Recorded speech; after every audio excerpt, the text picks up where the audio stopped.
Então, um pouquinho de aula de história, um pouquinho de bate-papo, uma conversa informal com Dom Bertrand de Orleans e Bragança, Sua Alteza Imperial e Real. Depois da proclamação da República em 1889, a família imperial foi para a Europa, foi para o exílio. O senhor nasceu, por exemplo, onde? Eu nasci no sul da França, Nasceu ainda no sul em da consequência França. do exílio. 12 irmãos no total. Aqui no Brasil viveram numa fazenda no interior do Paraná. No norte do Paraná. No norte do Paraná? No norte do Paraná. Como foi essa infância? Eu acho que para nós foi uma bênção viver numa fazenda. Porque quando o papai chegou do exílio, praticamente não tinha mais não tinha nada.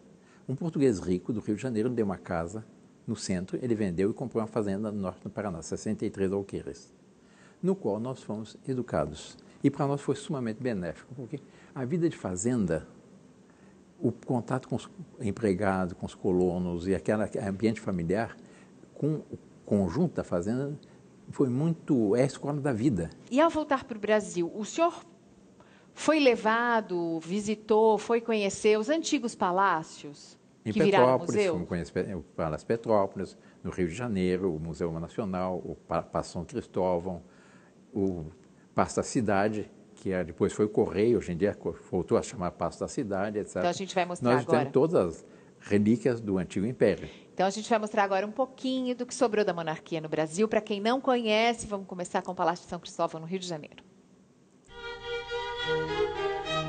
Dá para acreditar que foi aqui que viveu a família real assim que desembarcou no Rio de Janeiro em 1808? Essa foi a casa deles até a proclamação da República em 1889. Neste palácio, que hoje é o Museu Nacional, viveram de Dom João VI a Dom Pedro II. São 3 andares, cada um com 4.000 metros quadrados. Cabia aqui a família toda, mais os agregados e os escravos. Esse aqui era o Jardim das Princesas. Sabe quem gostava de descansar aqui? Ninguém menos do que a Princesa Isabel, aquela que aboliu a escravatura. Além dela, as crianças também passavam muito tempo aqui. Sabe qual era o passatempo delas? Colar conchinhas e pedacinhos de azulejo para decorar superfícies. Olha só o que elas fizeram com o que costumava ser um chafariz. O palácio conserva até hoje muitas peças originais, como a decoração das salas. Essa aqui é a Sala do Trono, que foi construída por Dom Pedro II. Aqui acontecia um ritual que veio de Portugal, a cerimônia do beijamão. As pessoas da comunidade vinham aqui uma vez por semana para beijar as mãos do imperador e da imperatriz. Passado e presente se misturam aqui dentro. A antiga Casa da Realeza hoje funciona como museu. A instituição científica mais antiga do país é também o maior museu de história natural e antropológica da América Latina. A primeira vez que eu estou aqui, eu estou super encantada. Eu nem imaginava que tinha tanta riqueza, um acervo tão grande e uma variedade de coisas para ver, né? Passear por aqui é dar vida e cores às aulas de história e até de biologia. Foi muito enriquecedor daqui. Gostei de tudo, achei maravilhoso. Quem começou a coleção foi Dom João VI, que fundou o museu e doou as primeiras peças que representam a Batalha de Constantino. Objetos que, de tão preciosos, estão num cofre. Depois veio Dom Pedro I, que trouxe as múmias da coleção egípcia. Mas a maior contribuição para o acervo veio de Dom Pedro II. Ele gostava muito de estudar, se interessava pelas ciências em geral. Foi ele quem trouxe a fotografia para o Brasil e dizem até que a primeira ligação telefônica do país foi feita por ele daqui para a Fazenda Santa Cruz, que fica no subúrbio do Rio. O imperador Dom Pedro II adquiriu peças de várias culturas e civilizações, indígenas, africanas, do Pacífico, greco-romanas, brasileiras e até objetos das escavações das cidades de Herculano e Pompeia, na Itália, que desapareceram depois da erupção do vulcão Vesúvio. O Museu Nacional tinha tanto prestígio que atraiu personalidades como o cientista Albert Einstein, que há 90 anos esteve aqui. Mas apesar de toda a importância, os dias de glória do museu ficaram para trás. A mais antiga instituição científica do país, que é ligada à Universidade Federal do Rio de Janeiro, funciona em condições precárias. O palácio tem infiltrações na parede, fios estão à mostra e o jardim onde a Princesa Isabel passeava precisa de manutenção. Em 2015, o museu, que recebia cerca de 280 mil visitantes por ano, fechou as portas por 11 dias, porque não tinha dinheiro para pagar os funcionários da limpeza. O número de visitantes tem caído muito por conta da localização, dentro da Quinta da Boa Vista. O parque, que é do município, sofre com a falta de investimento e de segurança. A polícia faz rondas, mas quem cuida da segurança é a Guarda Municipal. Se não tem um museu, se não tem a preservação da história, assim, a gente não sabe nem quem somos, né? Quem fomos. No Museu Nacional da Quinta da Boa Vista, o abandono do presente contrasta com a imponência do passado.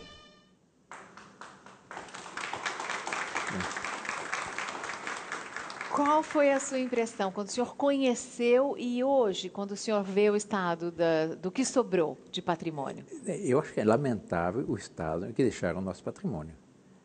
Gasta-se bilhões em coisas inúteis e não se conservam os patrimônios históricos. E a história é absolutamente fundamental para um povo. Quem não sabe de onde vem, não sabe para onde vai. Agora, além desse Palácio São Cristóvão no Rio de Janeiro, tem também em Petrópolis um outro palácio que virou museu, esse, que é a Casa de Verão. Está muito bem conservado. Muito bem conservado. Olha, essas são algumas fotos, a gente tem algumas fotos. Inclusive, para entrar, o visitante coloca uma proteção nos pés, para que a sola do sapato não arranhe o chão. A família, quando saiu do Brasil, 3 dias depois da proclamação da República, não pôde levar muita coisa. Muito pouca coisa. Muito pouca coisa. O Dom Pedro II saiu literalmente com a roupa do corpo. Alguns dias depois, chegaram a Portugal, faleceu a imperatriz Dona Teresa Cristina, e não tinha sequer dinheiro para pagar as exéquias da esposa. Não tinha dinheiro para fazer o funeral. Ele foi 49 anos chefe de Estado de direito e de fato. Saiu com a roupa do corpo, um pouco diferente do que nós assistimos hoje em dia. Deixa eu retomar um tema que a gente ficou de explicar um pouquinho melhor. Sim. Lá no começo e que como eu vou pedir funciona a monarquia parlamentarista. Dom Bertrand, qual que seria a vantagem da monarquia parlamentarista sobre uma república parlamentarista? A condição essencial para que haja um parlamentarismo é que haja um chefe de Estado suprapartidário. O que tem acontecido com frequência nas repúblicas é que há o presidente da república de um partido e o primeiro-ministro de um partido contrário. E o que se assiste aí? Uma verdadeira batalha entre o primeiro-ministro e o presidente da República. Um quer derrubar o outro, para que seu partido vença as próximas eleições. Quem é que sofre? Qual é o campo de batalha sobre o qual se dá essa disputa? É o povo. Quem sofre é o povo. No caso de uma monarquia, ficaria tudo decidido. Não é monarquia. Veja o que aconteceu na Espanha agora. Na Espanha, houve eleições alguns meses atrás. O rei dissolveu o parlamento agora, houve recentemente. Eleições, nenhum partido conseguiu formar governo. O rei dissolve o parlamento e consulta o povo. Faz novas eleições. Assim foi durante o Império todo, em que Dom Pedro II manteve um equilíbrio perfeito entre os dois partidos, respeitando os resultados das eleições. Mas isso aconteceu também recentemente em Portugal, na Grécia, que sim, mas em Portugal aconteceu, mas em Portugal recentemente havia o presidente da República de um partido e o primeiro-ministro de um partido contrário. Exato. E uma disputa contínua entre os dois. Bom, isso paralisa o Estado. A Espanha, por exemplo, se não fosse o rei dissolver o parlamento, estaria fadada a um impasse político. Como a gente já teve esse plebiscito em 93, qual é, na prática, a maneira como os monarquistas pretendem conseguir trazer de volta esse sistema ao país? Fazer um novo plebiscito, apresentar um projeto de lei, convencer deputados e senadores a... Qual é o passo prático? Constitucionalmente, se nós conseguirmos um abaixo-assinado com 1% do eleitorado, se pode pedir um outro plebiscito. O que nós estamos fazendo no momento é o que nós não tivemos tempo de fazer antes, que é formar quadros, formar uma elite monárquica, formar futuros dirigentes, pessoas conscientes da importância da monarquia, que procuram atuar sobre o conjunto da opinião pública para mostrar aos brasileiros a superioridade da República, da monarquia. Esses quadros são técnicos? Como? São técnicos, são de pessoas? Não, são pessoas que estudam e conhecem as questões políticas, conhecem a realidade brasileira e conhecem a razão de ser da superioridade da monarquia. Se elas fossem técnicas, eu ia pedir para o senhor oferecer uma partezinha para o Temer escolher. Precisa ver se o rei vai ter apoio do PMDB, porque aqui no Brasil ninguém Como é que o senhor ia governa sem reinar apoio sem do PMDB. Como é que o senhor vai reinar sem o apoio do PMDB? Mas não há... Quer dizer, eu acho que no Brasil, no momento, há um número excessivo de partidos que não corresponde ao que os brasileiros gostariam. Os brasileiros gostariam de ter partidos que tivessem um programa claro, que tivessem uma posição no qual ele sinta que os problemas da nação podem ser resolvidos.